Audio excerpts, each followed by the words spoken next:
Guys, welcome to my backyard. I am going to do just a quick 2-minute video about mindful eating, and then we will be moving forward with the third one, and then I will be doing my last video with you guys because it's the end of our course and you guys are wrapping up. I'm probably paying a lot of attention to your group presentations, so I'm just going to go through this really quickly.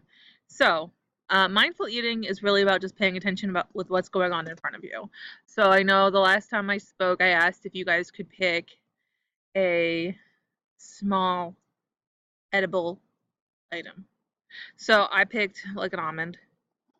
But I know the original activity is based off of the use of a raisin. Sorry, and I do this a lot with undergrads, and all of them hate raisins. So I started using gummy bears and M&Ms and whatever. So whatever you want to do is fine. But what you really want to do is just pay a lot of attention. So it's a grounding exercise to focus on what you're doing. We often eat and talk with people or eat and read a magazine or newspaper, but probably most often we eat and watch TV.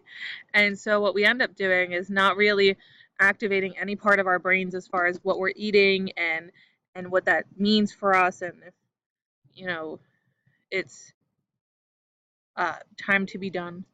So this is just really about being in tune with yourself. And so I want you guys to first take whatever your small food item is and place it in the center of your palm. All right. And I want you to weigh, feel it, how heavy it is in your hand. I want you to look at it and look at the texture and how the light plays off on different areas of that item. I want you to think about the smoothness and the color, and so this would probably be defined as brown, but sorry, you can probably see that it's a brown with a lot of reds in it. There's certainly a lot of tans and the dark crevices, so you're going to want to look at your food item the same way. Is it artificially colored? Where are the shadows? And then I just want you to take some time to look at it. Then I want you to feel it and feel the texture of it. Close your eyes and see if you can understand the ins and outs of this item. As it might be made of chocolate, we might be done with this part because it might melt. And so see if you can feel that as well. I want you to smell it. Are there notes of woodiness? Obviously for me there is. Can you smell it very strongly? Is there a very faint smell of chemicals? So at that point, I want you to put it in your mouth. I'm not going to put it in mine because I'm talking. I don't want you to eat it. Just put it in your mouth and let it sit on your tongue. And I want you to notice what your mouth does to prepare to eat the thing. You're probably salivating, and it's not something you might have realized every time you eat that happens, but it does. Then I want you to put it in between your teeth and just hold it there for a moment. I want you to see if you can feel it with your tongue and feel the texture that you just felt with your fingertips and feel it with your tongue and see how that's different. And finally, I want you to bite into the thing and see with just one bite how many flavors come out, what your mouth does to accommodate that.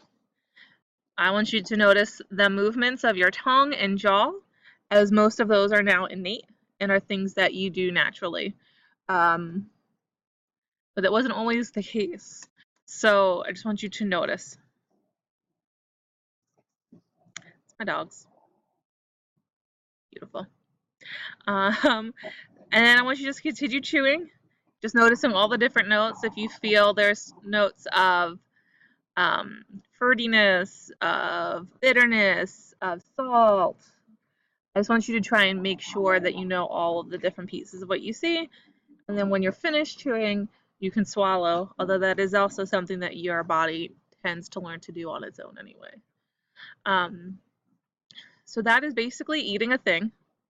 mindfully. And you can do that with anything. It doesn't have to be eating. It could be listening to something. It could be sitting outside and feeling the wind. You just have to pay attention. So it's what's called a grounding exercise because it puts you in the present.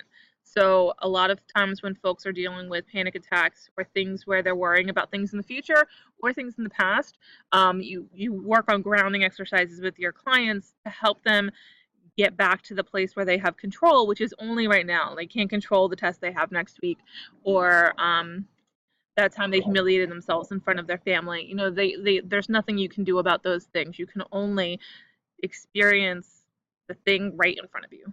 So I know I've told a bunch of you at some point or another, if you came to me with some kind of concern or anxiety, I probably have said something along the lines of just do the thing in front of you. Don't worry about next week's. So that is part of this. I'm going to have another training that I'm going to do right now, actually, once I make my dogs be more quiet, because it's going to be a little bit more intensive. And it's going to be a visualization meditation.